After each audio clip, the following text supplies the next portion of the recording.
Hi, and welcome again to the Path to Profit podcast. I'm your host, Brad Dobson, with my co-host and wife, Minette Riordan, Dr. Minette Riordan, and a super fun guest today, Morgana Rae. Welcome, Morgana. Hi. Super excited to have Morgana here today. And we are going to start with our quote, as always, and then tell you a little bit about Morgana and the amazing creative work that she's up to in the world. And hopefully we're going to talk a little bit about how many times you've gotten married and why, because I love that story. And King Arthur. Well. And King Arthur. Yeah. We're going to go all over the place. In Renaissance fairs, it's going to be a fun, crazy conversation. But our quote today is, "Money and success don't change people. They merely amplify what's already there," by Will Smith. It's one of my favorite quotes. You want to share Morgana's bio? Sure. Okay, little reading here. Oh, I got to get my old man glasses on.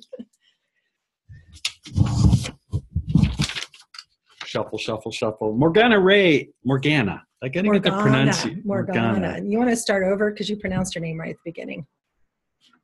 No, let's keep going. Do you care? I don't care. Get the letters right and I'm happy. Perfect. Morgana Rae is the international #1 best-selling author of Financial Alchemy, 12 Months of Magic and Manifestation. She's a sought-after teacher, speaker, and pioneer in personal development, and is widely regarded to be the world's leading relationship with money coach. And we love that because it's a huge part of what we deal with our clients, and I'd love to dig into that. And you list about every network that you've been on, which is cool. And the one that popped out at me was that it looks like you got to be a featured expert alongside Deepak Chopra, that's pretty cool. She's big time in us. Yeah, totally. Morgana's books, recordings, magazine articles, and classes have impacted the lives of hundreds of thousands of people worldwide. She writes, speaks, and coaches from a desire to empower idealistic entrepreneurs, coaches, authors, and artists to have a big impact in the world and to heal the rift between heart, spirit, and money. So beautiful. That knocked me out because it is absolutely what we talk about with our clients a lot. And the wording is fantastic. I think we're going to steal that too. So we were telling Morgana before we started how much we loved her website. We'll be sharing that link with you a little bit later. And so I know that was your formal bio, but tell us a little bit, what are you up to in the world today? Well, I'm getting ready to go back to Bali again to lead my Ultimate Money Goddess Bali retreat. And I was only going to do one this year because I got married. My husband and I are traveling the world. Thank you. He came up with that. I was like, oh, please, God, I just want to get married once in this lifetime. And got married for the first time when I was 47. And then he decided, hey, and by the way, he was somebody who said he didn't believe in marriage on our second date. And now that didn't work out too well. He also said that he would probably get married again. Years later, I asked him about that, and he said he was lying. But apparently not, because then he asked me to marry him 100 times in 100 countries. So, I was only going to do Bali this year once, and I actually flew him out to Bali with me before my retreat to have our Indonesian wedding. And then as soon as I got home from Bali, I was on another plane to Sun Valley, Idaho for their wellness festival, which has had Deepak Chopra, Tony Robbins. And when I was speaking there, other speakers included Marianne Williamson and Jewel, David White, Joan Borshenko, like great people. And the woman running the Sun Valley Wellness Festival went with me to Bali 3 years ago to my Money Goddess retreat. And I knew some of what happened right away after she got home, but I didn't get the big picture until I'm about to come on stage. She's sharing her story with hundreds of people in the audience, and she made over $12 million in those 3 years. Wow. And she says, using what I taught her. And then she asked to come back to Bali. And I said, hey, I'm going back next year. And she said, no. Well, how about November? And she says, okay. And suddenly I'm going back to Bali with a new group of magical, amazing women. Nice. Lots of visionaries this time around. Visionaries and also some really amazing healers. Every group has its own flavor. May I had all these international CEOs, and many of them in like super masculine fields, like heading a financial, a woman who owns a company that securely records the phone calls in the financial sector, and another woman had a company that sews the labels and products for Nike, and they're all like flying out to Bali. One woman lived in Sweden, born in Lebanon, had an import-export business with dates grown in Arabia, and they all flew out to Bali for this like highly spiritual retreat that centers around my signature work around relationship with money. That's where people always come to me. And I mean, because I've been coaching 20 years now, and I've been a mentor to so many mentor coaches, and I've had like Bill Barron and Kendall Summerhawk and Gina DeVee and all these people in my classes. And I focus on money because money is the number one excuse that human beings give for what they can't have, do, or be. And as really, truly underneath everything, really a life coach, you know, that's the first thing that we need to change, so that money is no longer the obstacle, but is actually the ally that supports you in all of your dreams around love, lifestyle, and legacy. So I'd love for you to repeat that again. Money is the number one excuse that human beings give for anything they can't have, do, or be. It is a monster in the room. And what's so juicy about it is it gets into everything. It gets in the way of your romantic relationships, a number one cause for divorce, your home environment, even your freedom to be spiritual and like philanthropy and do good things in the world, health, lifestyle. All of it is just, you can't sneak away from money. It will always have an impact in your life, and you will have a relationship with it until the moment you die. So true. And then your family has a relationship with it, whatever you've left after you die. So I mean, it keeps going, right? That's actually really a great point, because I've had clients who if we're getting stuck, and it's around the creation of the money monster, which will mean nothing to you until I explain that step. But when people get stuck there, either fully realizing it or getting rid of it, my ace in the hole is if they have a child, parents can put up with will tolerate horrible stuff for themselves. But the moment they see that pattern going after their kids, bam, it all falls together. I love that about that's playing hardball. Yeah, it's like, you'll accept this for yourself, but I know you're not going to accept it for your kid. No, we're sitting where we have a teenage son who's a senior in high school getting ready to go off on his own. And we're also doing a lot of those money conversations with our clients and with ourselves and with each other. It's always an ongoing process. And we do want to make sure that he can go take care of himself, not just feed himself, clothe himself, do his own laundry, make his own meals, but pay his bills and not create debt. And a lot of the same mistakes that I know I made growing up, because no one talked to me about money, Morgana, at all. It was like a secret. In fact, we were sharing this with our son the other day.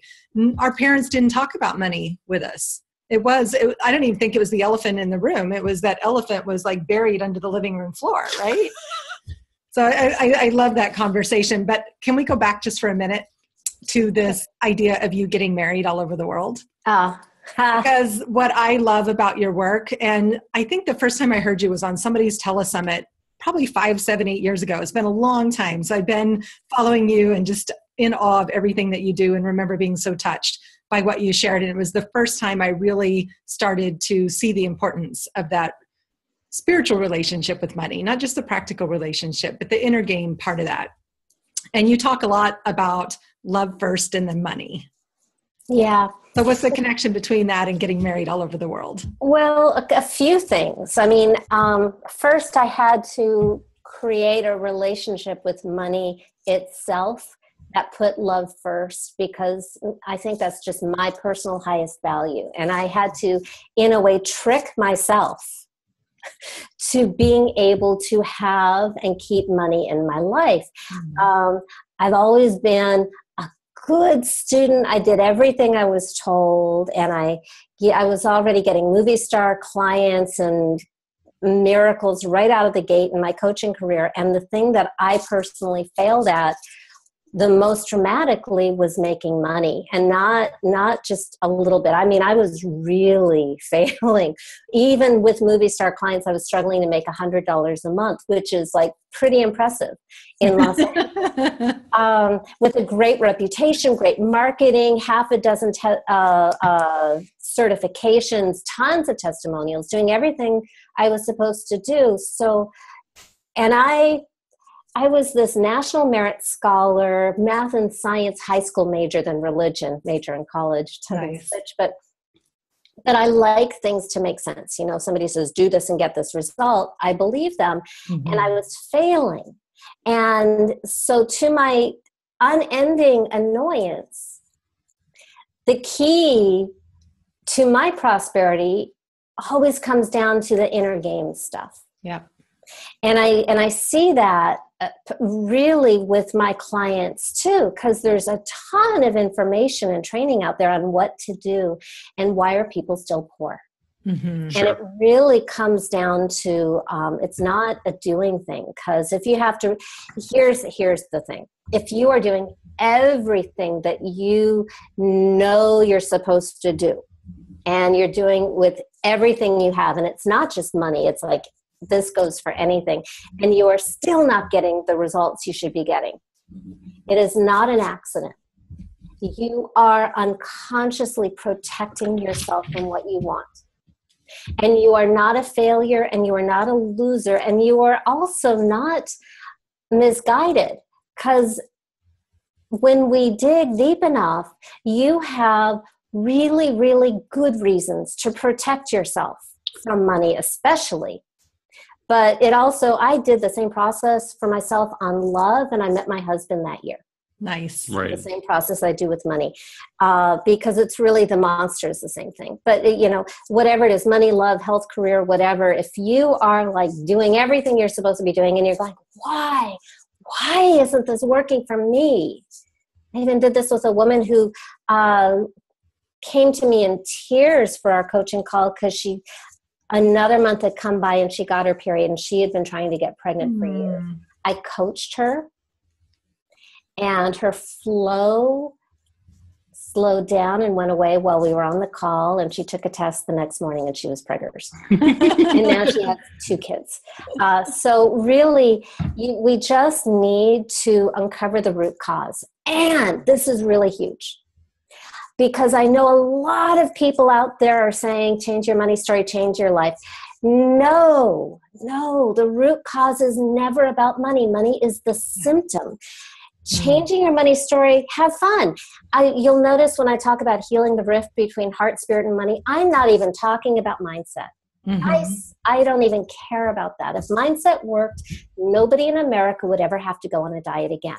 Right. This is not where our behavior and our results happen. This is how we explain it and rationalize it, but it doesn't change anything, and we have to go deeper. So the first step to stop repelling money, and I'm like a world-class champion on money repulsion, so I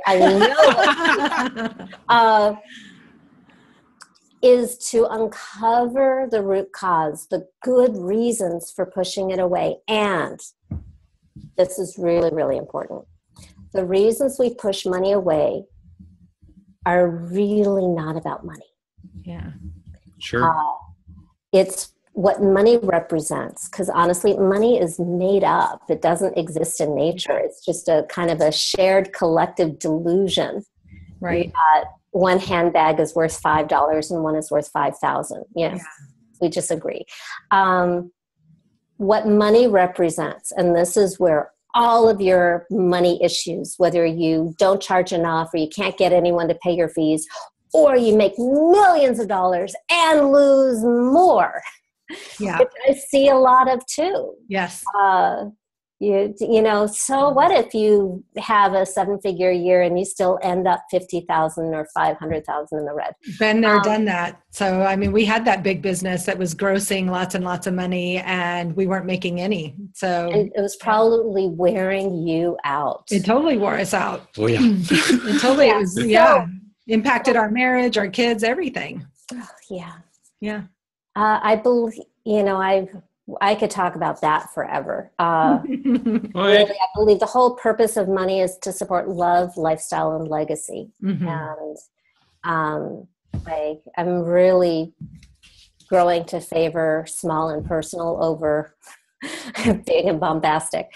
But that's another interview. So uncovering the root cause, anything that has to do with your self-worth, your feelings around your own lovability. Yeah. Money subconsciously represents love. Yeah. And those things are things, I mean, we had this discussion on another episode. They're things I'm just dealing with, you know, in my late 40s, finally getting to why there's those blockages, and, you know, they're how you were treated as a little kid or things like that. There are things that happened in our lives, but I never had a structure to identify them and process them and give them space. And it sounds a lot like what you're talking about, that you're able to give people that structure to work through those things.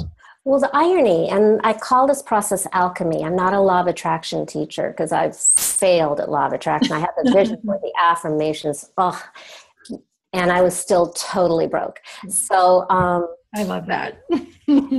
Instead, alchemy, which is the transmutation of lead into gold, our leaden human experience, the source of our blocks, actually becomes our gold mine. It becomes infinitely valuable and useful. So anything around self-worth, lovability, and safety, our right to exist is measured in money. Yeah. And so anything that you've ever felt ashamed about, you don't have to remember everything. The stuff that you need will come up. You just need enough. So anything, you know, betrayals, heartaches, accidents, something maybe that you feel ashamed around. I had many years ago, I had a gentleman it can be so innocent. I had a gentleman many, many years ago whose triggering experience was, he was maybe 3 or 4 years old, playing doctor with another 3 or 4-year-old little girl when a grown-up entered the room. And we don't even know how that grown-up responded or what the grown-up thought or said. We don't even know. We just know that at that moment, he had such a huge feeling of shame and guilt that imprinted him and his feeling of deservingness for the rest of his life with women and with money. Right. Yeah. And and I'm just listening and feeling for the energy. I don't even care what the story is. Yeah. I'm just following, that got the person. And when we got rid of, we took that experience, personified the cause as his money monster, got rid of the money monster. I'm just like breezing through the first half of the process, the first 3 steps. And then he met the replacement when the monster and all that is wrong in the world and in his life is gone. All that's left is love. And that's the new relationship that we call money, because money is that area of life that, at least in my life, needed my love and healing the most. So he has this new money honey. And within 6 weeks, he made $1.5 million. Wow. Right. And he's, no longer even my record holder. And I have to sneak in the numbers like that because let's face it, I'm on the woo side. Sure. But I'm also just as deeply in nuts and bolt meat and potato practicality too. And because I need both to get really dramatic results. And I love that. I think that's such a great point, that it's the combination that is the alchemy also, right? Yeah. Just being mired in the practical can keep you just as broke as being too in the woo. That it really is that crossover. And I'm not teaching anybody to sit on the couch and say, hey, money fairy, bring me gifts. And it can be misleading because I have like all these examples of people making tens of thousands of dollars like within minutes or hours. Wow. But it's really the inner work because, again, you're going to have a relationship with the money until the day you die. So we're looking at a long-term relationship. What do you do when you're feeling financially stressed is way more important than what does your relationship with money look like when you just cashed a $100,000 check. Yeah. Right. Yeah. Right. I love that. And so how does this all connect to you and your husband getting married? Okay. So far in 17 countries, is that right? 18 weddings. I think it's 15 countries. We've repeated some, you know.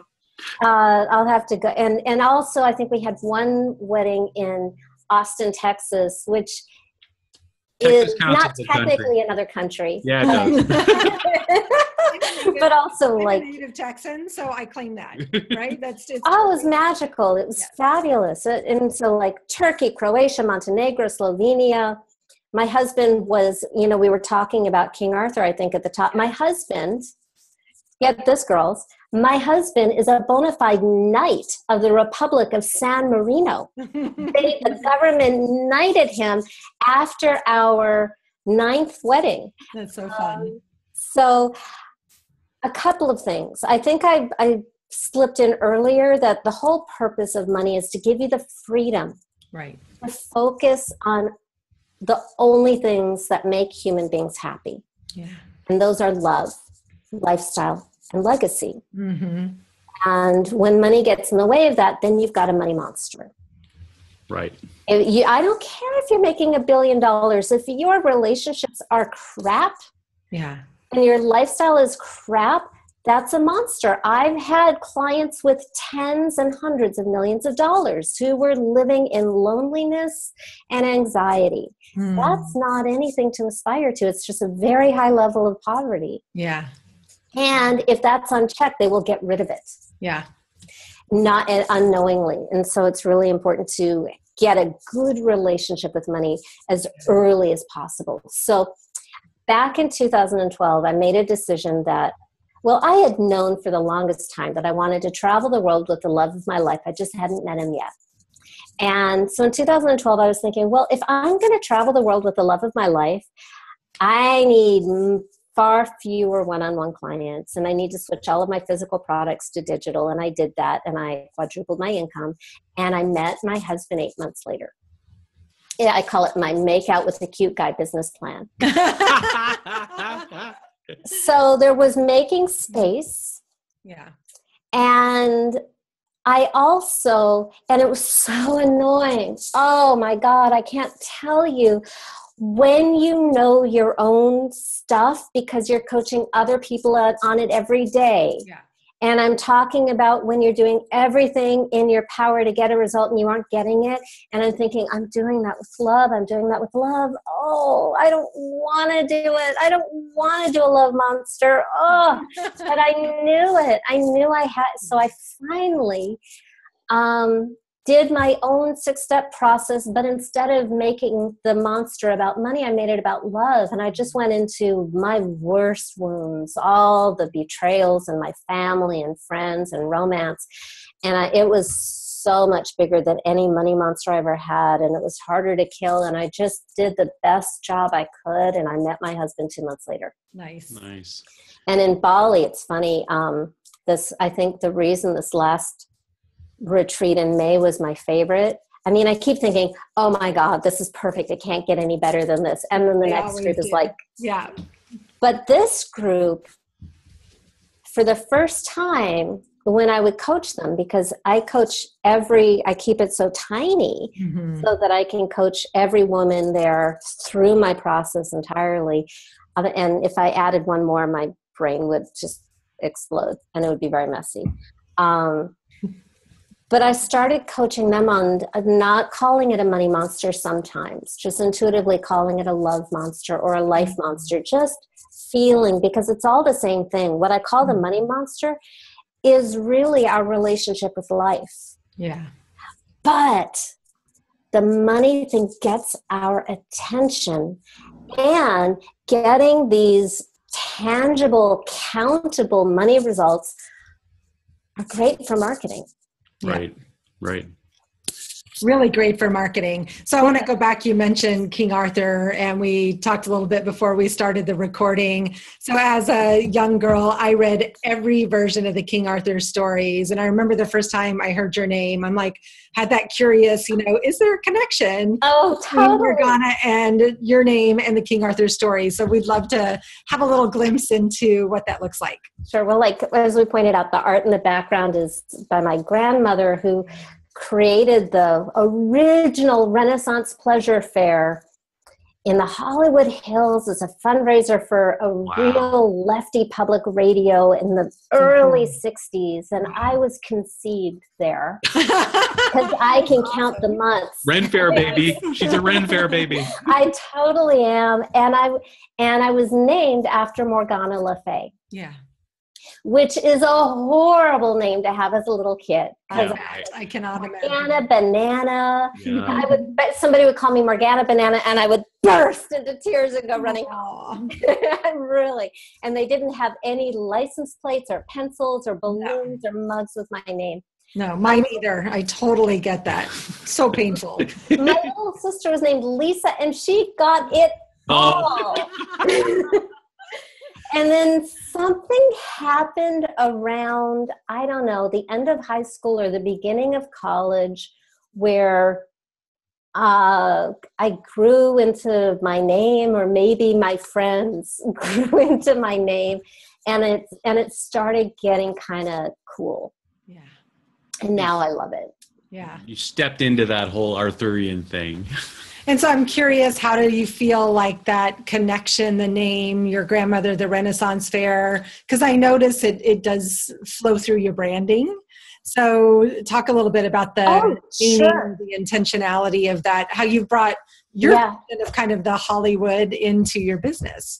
Well, the funny thing is when I started out coaching in 1996, dinosaurs roamed the earth. Mm-hmm. My specialty was marketing and branding for actors, writers, and directors. Cool. And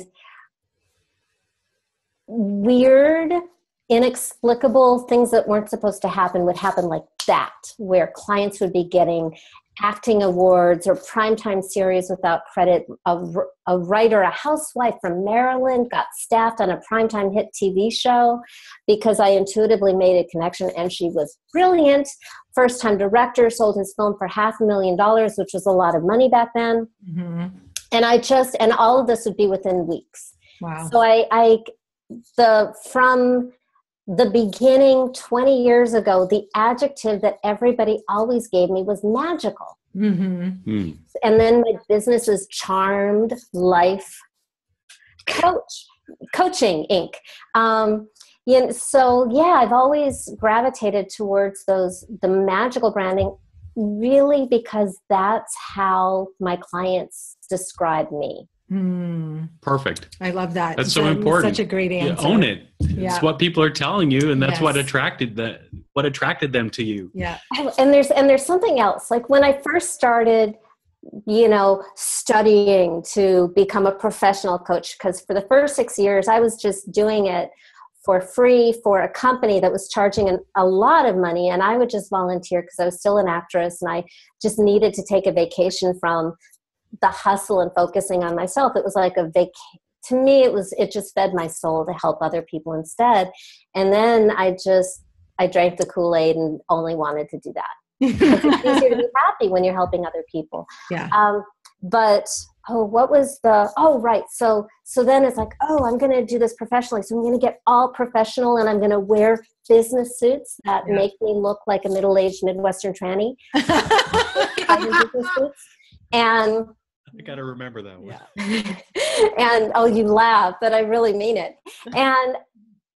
people's eyes would glaze over when I used the really generic, meaningless language that I was learning at my coaching school, because coaching schools have no sense of business at all. And everything they taught me was like the opposite of what I would recommend. The coaching skills are awesome, but the business skills, not so much. Loved it. Changed my life. Terrible for business, great for life. And then one day I was in this amazing networking group that disbanded maybe 13 years ago, run by Christine Closer, who you know, and other people in it were like Loral Langemeier and Lisa Sasevich and Allie Brown and the attorney. We were all just nobodies starting out, you know, coming to these monthly dinners. And one day I got up and pulled out a magic wand, and I'm wearing like my mini skirt, combat boots, and I pull out my magic wand and I talk about goddesses. I talk about being the daughter of a witch and talking about helping women tap into their inner goddess. This was before I was doing any of the money stuff. And it was the first time I had ever witched out like that. Nice. And everybody wanted my business card. It was like, whoa, we are so drowning in sameness and people copying each other. And I live by the motto, your wealth is in your weirdness. I love that. That's a great one. Don't copy me. Don't copy anybody. You will only be a really poor carbon. Go into whatever is honestly the best place to find your hook is where you have sucked the biggest in your lifetime. Yeah. Money. It's money. Yeah. Well, and it, you know, that your specific way and your own solution, like one of the women going with me to Bali, healed herself of Lyme disease and wrote a book about it. She just had a childhood trauma that then was triggered later in life. And she got so sick, she lost her marriage, she lost her home, she lost everything. And medical care wasn't helping her at all. And she had to find her own solution. Whoa. Yeah. How many people want to hear that story? Yeah. Sure. Yeah, this comes up in our business and with our clients a lot, and what we try and bring to our events and our people that we talk to is authenticity. And it really ties in, I think. I like weirdness better than authenticity. Yeah, we can. It's like way more fun. We can do that, but it really ties in, I think, with the work that you're doing in terms of people being able to clear out those blocks. Because in my mind, at least, when they clear out those blocks, they're much more able to embrace their weirdness or their authenticity, their own authentic self, show that to the world. And that's when the big wins come in, I think. Yeah. Well, amazing young client who's an intuitive and a healer and a queer woman. And she had to get to the place where it took a couple of months for her to have the courage to feel it's the safety piece. So much, the safety and the security piece, where she had to feel safe coming out to the world at large outside of her little community and saying, I'm a queer femme of color who wants to support other queer femme of colors. And as soon as she did, it was like poof, like magic. Yeah. Totally like magic. It's amazing. When you're protecting yourself, and I want to get it all done in one session because I don't want anybody walking around with this money monster. But when you can put all that fear into this monster, and it's real, all the dangerous things that can happen, all the bad things that are happening, all the bad things that have happened, and the worst things you've thought or felt about yourself, and you put all of that in, and then you personify it into this imaginary person. We human beings have a lot of experience getting rid of bad people from our lives. Yeah. It's a great skill, and you get rid of the monster, and then you have a vacuum. Yeah. Right. Which, by the way, can feel terrifying in itself. I had a session 2 weeks ago with a client because I was out of town all last week on a book writing retreat. Getting married? No, but I think husband and I are debating South Africa or Argentina for the next one in January. So anyway,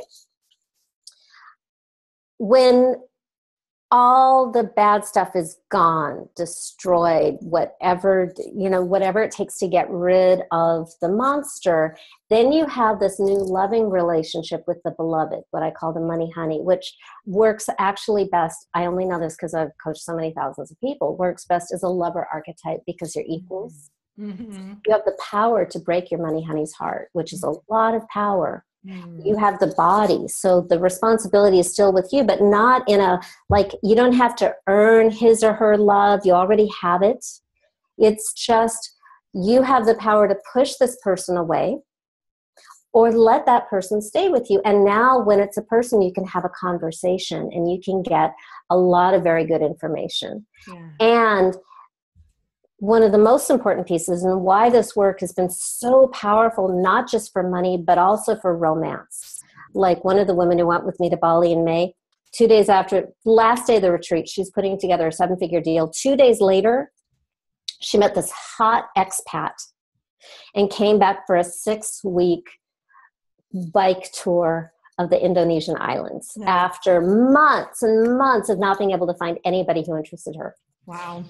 So you can have this conversation, and the biggest piece is that it is both the most true and most unhelpful thing you can ever say is you should love yourself more.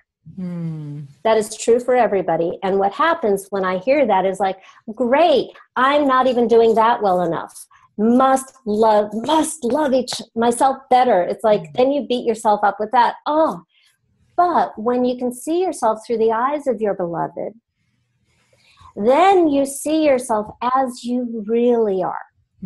Sure. Whatever your age, whatever your size, you see beauty. Yeah. You see intelligence. You see creativity and resourcefulness. And that's when magic happens, because then you look at your circumstances in partnership, hopefully cuddling with this yummy person who loves you, and you see opportunities and you see a future that you didn't see before. And then you take action. Always, always, always. If you want physical real world results, you take physical real world action, because action is magical. Yeah. But the action may not look anything like what you would expect, because we live in this world of punishing ourselves. Oh, I should make more phone calls. I should do this. I should do that. And sometimes the money honey will say, go to the beach. Or like with Janet Breitmeyer, her money honey for 2 weeks was saying, take a walk. And she said, no. I have to get clients. Take a walk. No. You don't understand. I'm running out of money. Take a walk. For 2 weeks, she finally took a walk and picked up 2 new clients at more than she'd ever charged before. Right. Yeah, it's so true. That's so beautiful. So that's a great place to wrap it up. I just am so inspired by your energy and your passion and your compassion for others. I feel like we heard a ton of great advice. We did. I know. So Brad and I, the problem with this podcast is that we fall in love with everybody and we're like, we want to work with you. This is amazing. So much juicy information. And so for people that might want to work with you or follow up or get on your list or get to know you, where can you send them? You're sounding very soft. Can you hear me? Yep, we can hear you fine. Okay, great. Okay, so the best place to take a next step is at morganarae.com, which is just my name followed by a .com. Morgana, RAE.com. And at the very top, you'll find my free 4-part money magnetic video series. That's like to break down the process. I also have a Does Money Love You assessment quiz on the homepage, and lots, hundreds of articles and videos. But before you do all the work of like sifting through that, just start with the curated for you 4-part money magnetic video series. Nice. That's wonderful. Nice. And I have to say, I don't know if this is for all the guys out there, but your husband's setting the bar pretty high if you're getting married 100 times. So I'm hoping that maybe we'll get married 1 or 2 more times in our lifetime. But hey, well, how much sex do you think my husband gets? He's a smart man. Yeah. I love that. I love it. Okay. I got to think. There's not a lot of thought that I need to put into that. Yeah, just ask me to marry you again, and then there we go. Perfect. So awesome. Morgana, thank you so much for taking time out of your schedule to come and play with us on the Path to Profit podcast. It's been a delight. My pleasure. So much fun. We're the Path to Profit Academy. You can find us online, pathtoprofitacademy.com, on Facebook, on Twitter, on Instagram. We love you, and we'd love to get some iTunes reviews and stuff like that. So cheers again. Thanks, Morgana. All right. Bye, everybody.